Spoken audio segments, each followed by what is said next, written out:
Donc c'est un spectacle qui s'intéresse à Pier Paolo Pasolini et l'idée du spectacle c'est de raconter non pas la vie et l'œuvre de Pasolini, c'est pas un spectacle hommage sur un artiste, mais c'est plutôt un spectacle qui tente de raconter comment est-ce que cet homme et cette pensée nous met nous en action et nous amène à réfléchir notre monde, notre présent.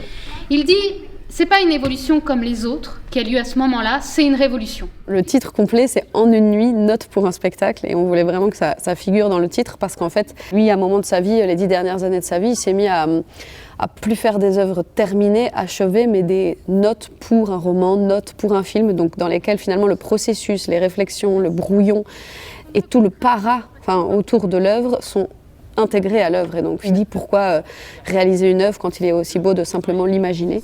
Mais cette nuit, c'est non seulement la nuit de son assassinat, mais c'est aussi la nuit de la destruction de tous ces mondes.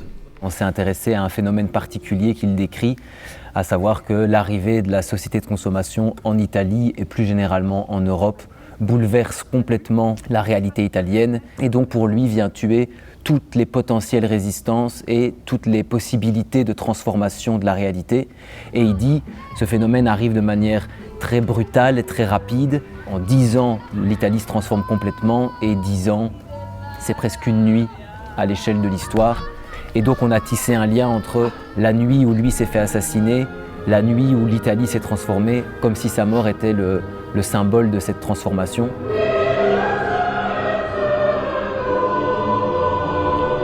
Il y a quelque chose qui nous permet de voyager vraiment dans des rapports, j'allais presque dire, au jeu, au théâtre public très différents. Par moments, il y a des choses très incarnées, où on joue des personnages. Il y a des moments où on raconte nous-mêmes au public le spectacle qu'on imagine. Il y a un moment où on fait revivre les personnages des films de Pasolini.